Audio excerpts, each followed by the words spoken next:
Juliana Avdeeva here. Thursday evening, 7:30 p.m. in Central Europe, and I'm delighted to send you my greetings and welcome you to our weekly stream.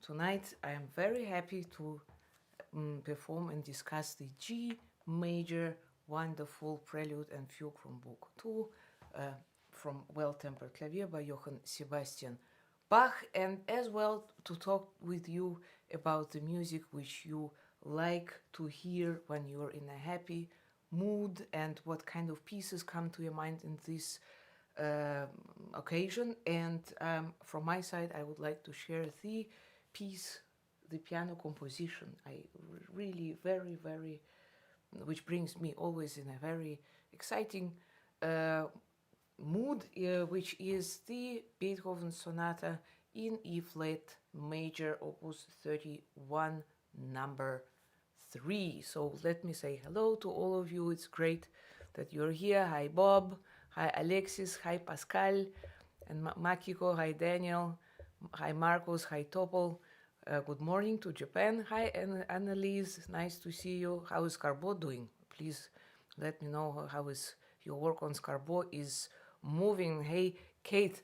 So the G major Prelude and Fugue is again a great pair actually, because it is so full of sunshine, full of I don't know, full of somehow very this energy, but in a way connected with the inner peace. I very much like the comment by Sabine, who was also saying that maybe there are two types of happiness, the inner quiet and peaceful one, which I find in Bach music, for example, also Mozart and Haydn. So this is, of course, still I think that also in Bach's music, there are maybe a couple of pieces which also have this absolute amazing energy, but basically somehow indeed the happy music, well, if I can put it this way, which comes to my mind according to Bach, it has more indeed with a connection with this inner inside warmth, with this inner peace, which I very much like. Also Rolf was saying that there is a happy music. The prime example in Beethoven sonatas would be the finale of Opus 81A, so the Les Adieux sonata. Of course, the last movement is the return, so the people see each other again. So this is this happiness. So Rolf was saying the letter implies that one is not yet in a happy mood and may indeed need happy music such as the above movement to brighten one's day. So this is of course a very different indeed type of feelings, but we were somehow so often talking about the expression of emotions and feelings in music, which is bigger than words, which we were all agreed with, and of course also in music there are several types, different types of expressing joy, expressing peace, expressing and you know, this kind of explosion of energy. This is indeed very it's all expressed in different types of music, and indeed Bach also for me is in a way on this very peaceful, sunny side. Daniel is saying, for me Bach's happy music is the opening of the Christmas oratorio, of course, but in a way also the C major, for instance, the opening of the first pair of the C major Bach prelude from the first book, I would also say that it has something very exciting, very peaceful, but of course it's not the same type of energy as we hear in Beethoven's music, for instance.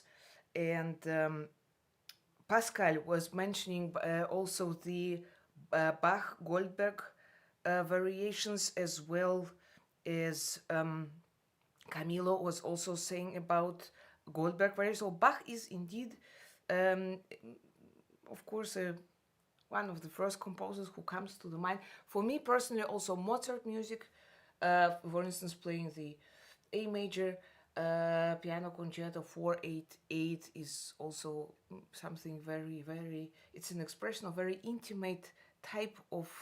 um, intimate type of feeling, but it's something very, with a great light. Maybe it's a little bit more reflective, right, than this energetic, motoric explosion. So this is also very different type of expression. So Kado was mentioning Mozart Sonata 284. Diego was, I found a very interesting comment. Diego was mentioning Bach's B minor Mass, the resurrected part in D major. So of course this is then one of the greatest contrasts, and of course once coming outside of the very dark music, this light becomes even more, it's more, in a way, more extreme. Hi Stefano, hi Hazel, nice to see you. Yes, of course, Beethoven early sonatas, some Mozart sonatas and Haydn sonatas. For me personally, also pieces like this so-called small Schubert A major sonata is also an expression of very a unique expression, actually, because it, especially the first movement, have something for me very reflective, but it expressed this, I don't know, somehow being very, very in peace with the world outside. It's not only about one owns, in my opinion, one owns feeling, but also about to be united with nature, to be united with the environment around. So this is, of course, in Schubert, but also Beethoven's music, a very strong element. So, hi Sabine. So coming to the G major Prelude and Fugue, it has a very, well, it's composed also in a very special style somehow.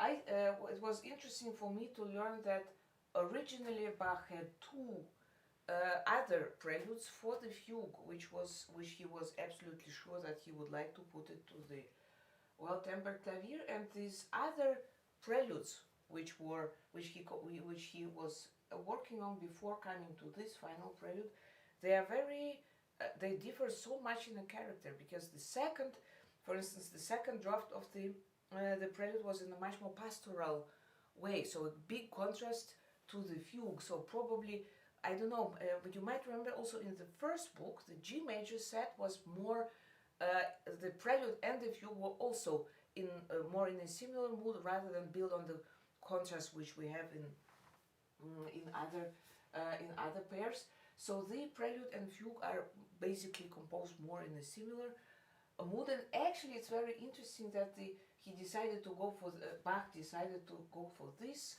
version of the prelude, because also here there are many different options of performing it. I think that I hear both the prelude and fugue very much instrumental, very much violin-like, and the first element of the prelude is. So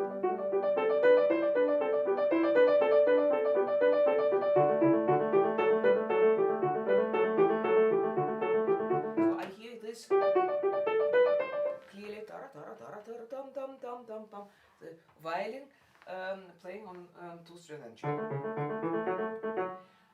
Here, I think that the prelude is built in two parts with repeats, and it is full of this, let's say, ostinato.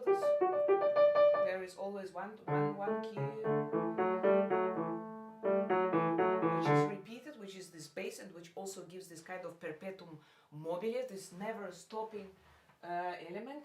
And on the other hand, we have those moving lines. So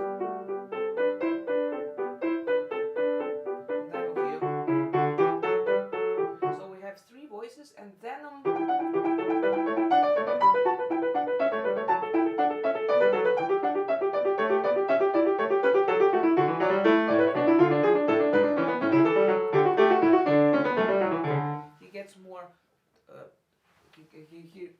more in two voices, duet, cello, violin for my personal inner ear. Of course, I think that there is a option to see this prelude also more pastoral, so to play it a little bit, maybe not in this kind of brio, this fire style, but more lyrical in a way. I personally still keep this. I hear this perpetuum mobile indeed as this vehicle, as this this engine, and that's why I prefer them a little bit more energetic tempo, and yeah, just this is my personal feeling about this prelude. The fugue is in 3 parts. It is actually has one of the longest subjects in the entire book too, and it has also it has a huge range in the distance. So look.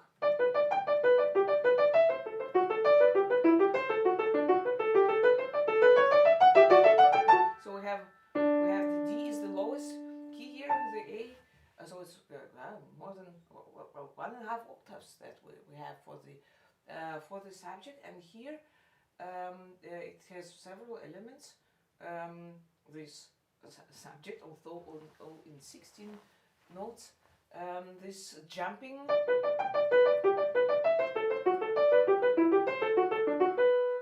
moving down, and then we go up, but with a different articulation, because now we have more those bigger steps, you know what I mean? So we're going up in a longer distances, and this is for me it's full of energy. And again, I hear here also very clear this string instrument. I would say for me it's violin, and then later on maybe I don't know. This is how I also to read the articulation here. So here we have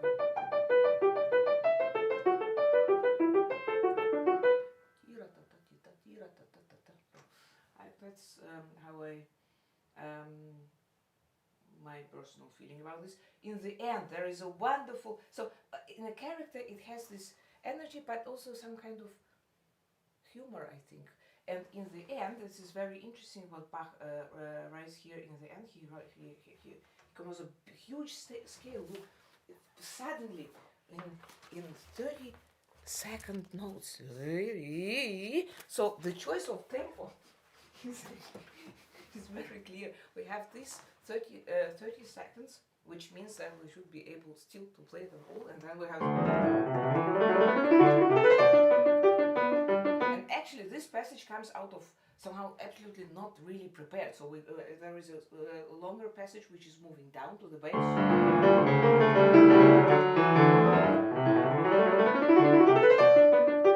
And then suddenly this passage is somehow it comes out of nothing. So, but it's I don't know. It's such a fresh moment here, I think. So for me it's a really some happiness which I feel when I hear or play this music, which is full of light, full of sunshine, and yeah, it makes me somehow, I don't know, I'm very happy to perform it for you now, and you tell me how you what is your feeling when you hear this pair in G major Prelude and Fugue from Book II, Well-Tempered Clavier, Johann Sebastian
The G major Prelude and Fugue from book. Good mood one. And what was your how would you describe the feeling of this one, of this pair? Yeah, from my side, I was really Hazel, I absolutely agree with you that it is fun to play both, to play this type of music, listen to it. It is really very, I know, it just makes me smile as well, because it's this music has such an obvious, let's say, over, which takes you away in sense of energy, but it just makes you happy, makes you look. It's a good day. It's a good feeling. Absolute carefree is a good. I think it's a good expression as well. Carefree, nothing, no clouds in mind. Just good. I saw a question by Tomasz. How to find the right balance between left hand in Bach's preludes and melodic right hand? Well, of course, it depends. It depends on the particular piece which you are performing, because very often in the polyphonic style, of course, there is, because sometimes they're switching the roles, and you have to. I think it's very important to realize what is the essential part in the score. Where is the let's say the motive or the element? I'm not talking about the fugues, because in fugues it's clear that the fugue is, of course, the subject has the priority. That's how we on the modern pianos.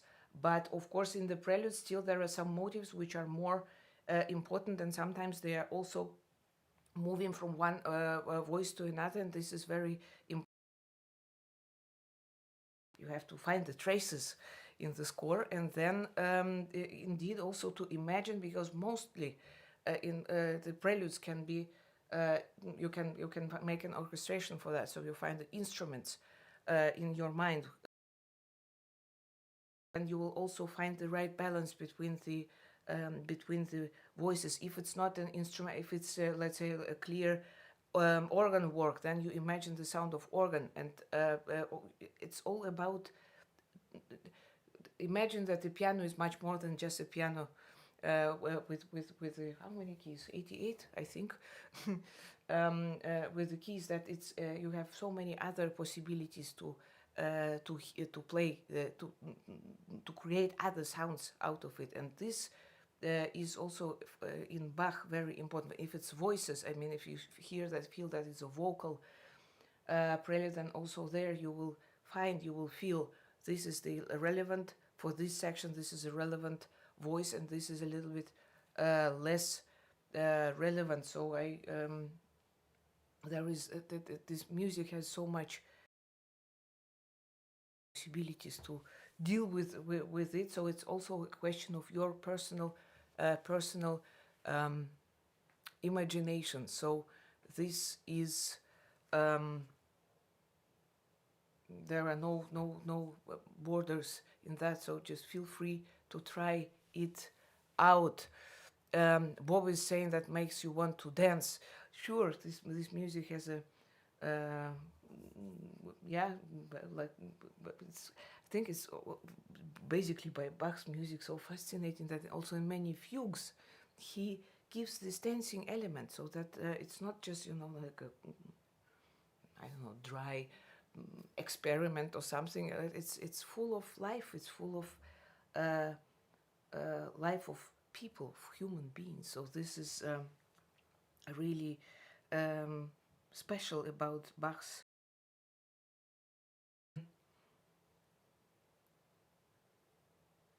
Amir was mentioning as well as I think Annelies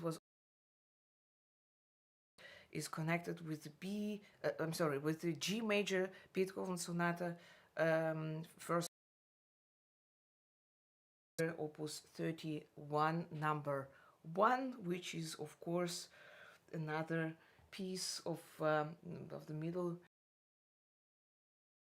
Amazing. Well, this is one of the 3 sonatas, opus 31, with this immense sense of humor, in my personal opinion. And of course, Beethoven, I think, in general, that if sometimes he could also be in a good mood. He was not only this, angry person. He had also an amazing sense of humor, which is very audible. And I think that 31 number 1 and number 3 are indeed great examples for that. Another type of music or feeling which makes me also feel very happy to when I perform or listen to it is indeed Tchaikovsky's first piano concerto, the very beginning, because this has such a powerful, but it fills me also with energy. So it's absolutely great piece. Alexis was mentioning Ravel music, Bolero and concerto in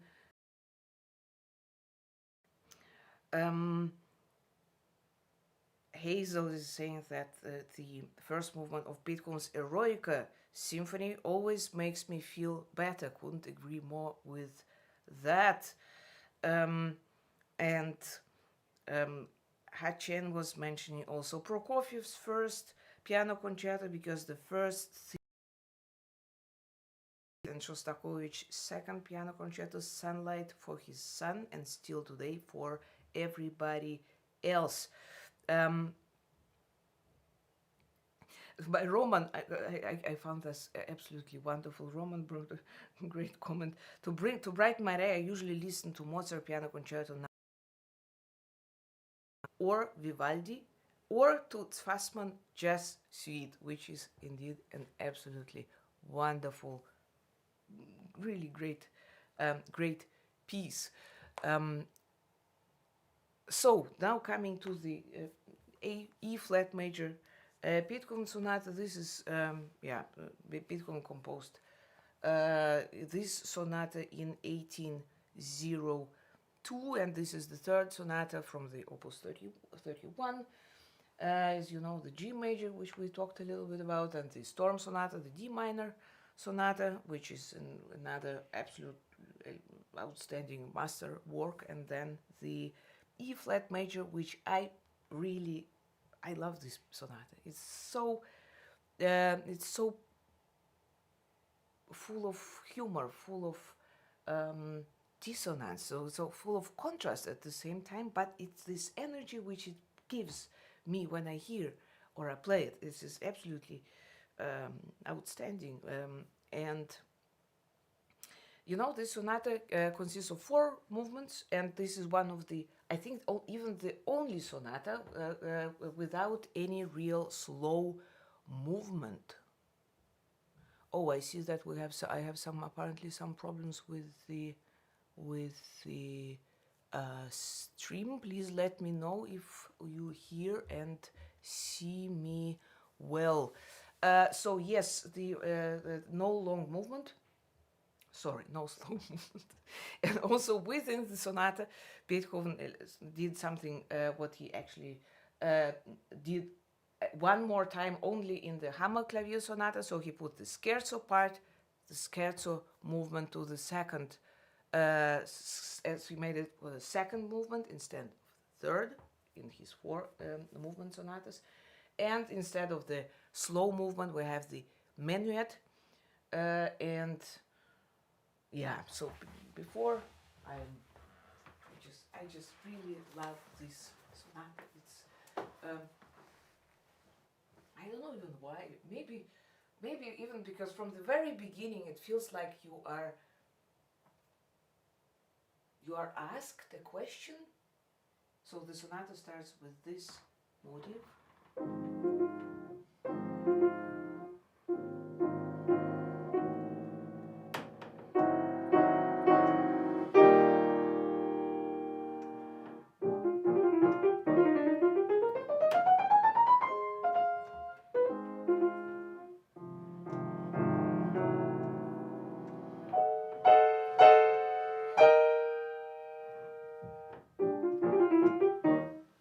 So you see, we have no E flat major at all in the beginning. So we start from a quite complicated chord, which might remind a little bit on the Fidelio overture. So we have this question, and we don't know where it leads. Then we have, which is already, of course, because of the again we have the very famous element. I mean, rhythmical element, and there is also some kind of feeling of danger here. And only here he resolves it, and then it's actually the E flat major comes only in the 8th bar, which is here.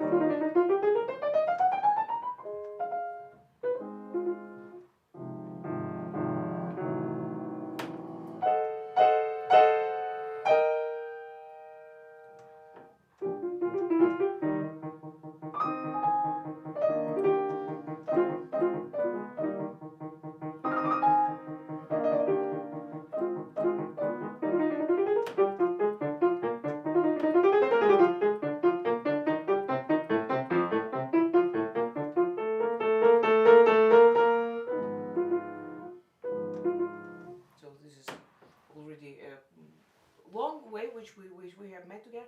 I have again, maybe this was also my thought, my somehow inner connection with the G major Prelude and Fugue. It has for me very much to do with, again, with the string sound. Or orchestras, of course, here it's more symphonic, big orchestra, because here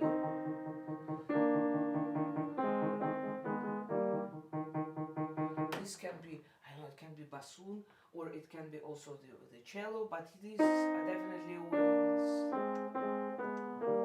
this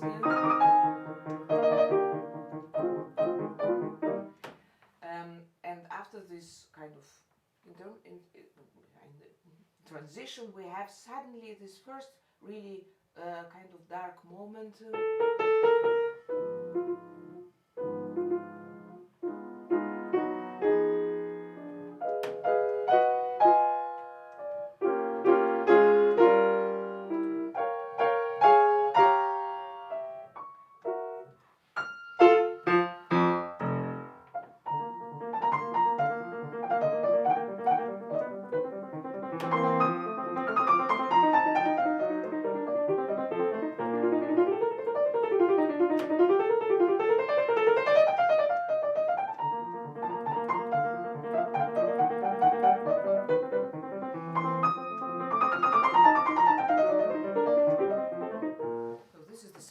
Which is first longer melodic line here in this sonata so far, and it is still interrupted by those. So it's still somehow he's still hesitating or not really willing to go for a longer lyrical line. So we have all those absolutely joyful or also full of joke, in my opinion, elements, which makes this sonata also so colorful. There is not just one mood over there, but it's also maybe has something to do with operatic style. Like there is a scene, especially maybe in also in the later parts. But anyway, it has this very theatralic, this operatic mood, because somehow there are so many characters around.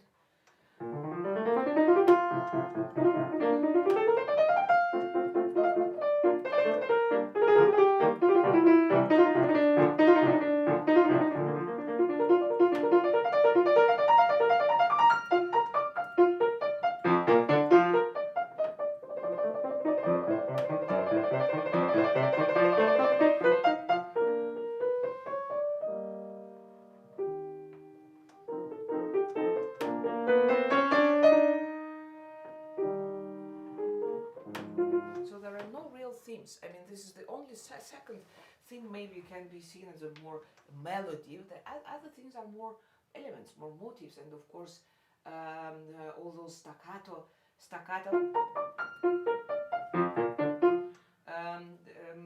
jumps somehow also for me represent very much an orchestral way of writing. And then we come to the development section, which is well, it's full of contrast. It's full of you know, like, well, I play.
So we have a huge range of modulations. We have here the C major at the beginning, then a great modulation to F major, and of course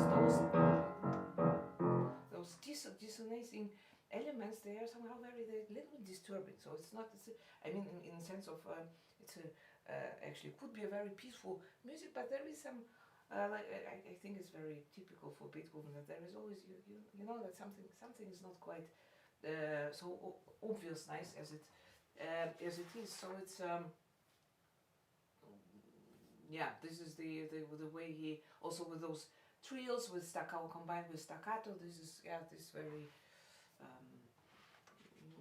in a way very light mood, but because of those dissonance, always with a kind of hidden message behind.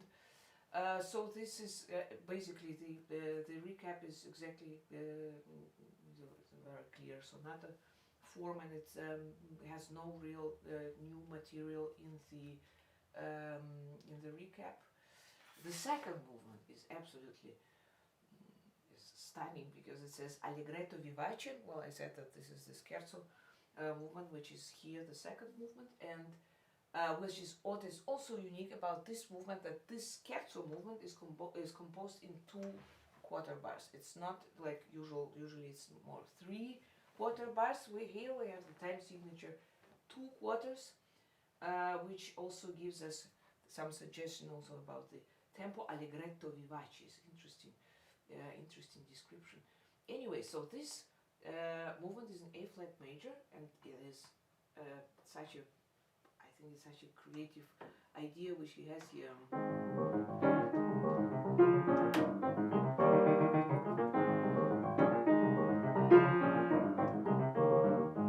So what we have again, we have this staccato, maybe pizzicato, maybe again some, I don't know, bass clarinet or something, and here look, here it's piano, so we have piano here, and then we have piano. Basic dynamics is piano. Then we have this sforzando on those chords, which is of course very it's very somehow very charming, and also I think it matches perfect with this.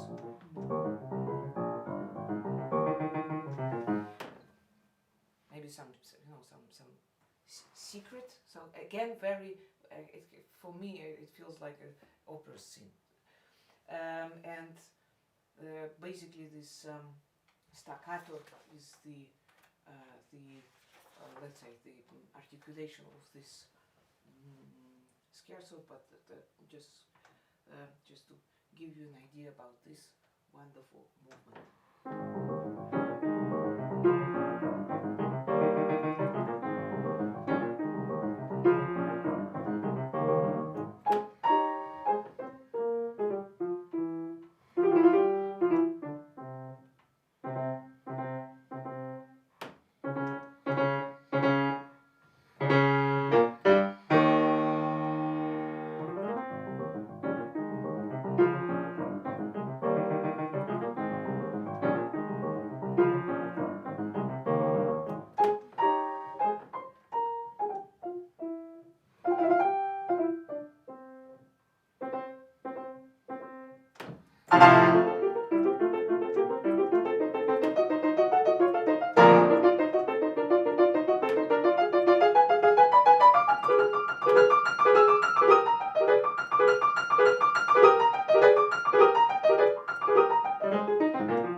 scherzo movement of the Opus 31, number 3.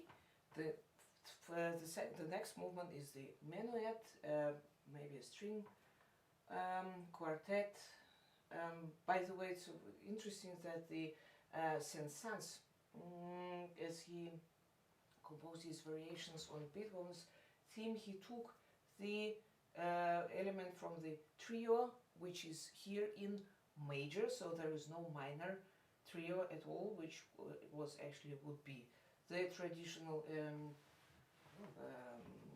decision for the Menuet. So here it is in it remains in E flat major, and it's a very elegant, very it says also moderato e grazioso, so an amazing string quartet movement.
So the minuet has also something, because of those dissonances in the end, but also here it's also these elements, dissonating moments with the first and of course also second movement.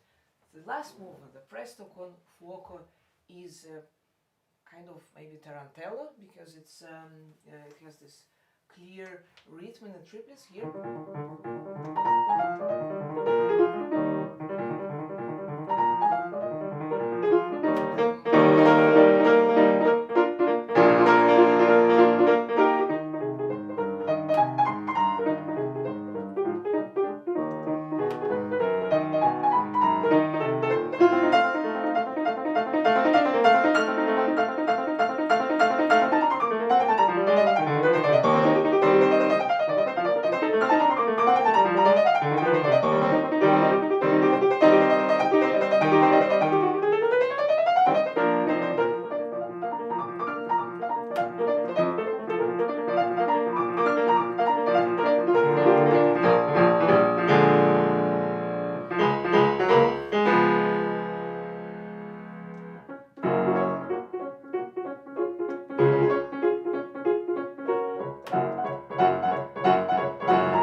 Last movement, presto con fuoco, from the Opus 31, number 3, piano sonata by Ludwig van Beethoven. This is really an amazing, I don't know, the mood, the energetic feeling which Beethoven reaches here and which he shares is, I don't know, it's so wonderful, so fulfilling in a way, yes, joyful and beautiful. This music makes me happy, says Topol, and I'm very happy to hear that that this music also brings you to the happy mood with a great, good, positive spirit. So it was wonderful to hear your ideas and your thoughts about the pieces of music which make you feel joyful, which make you feel happy, and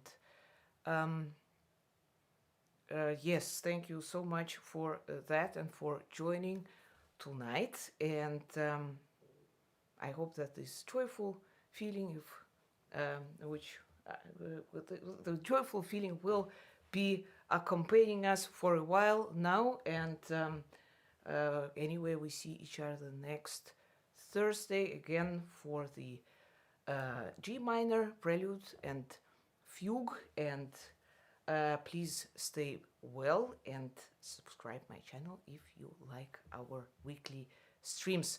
So take a good care of yourself.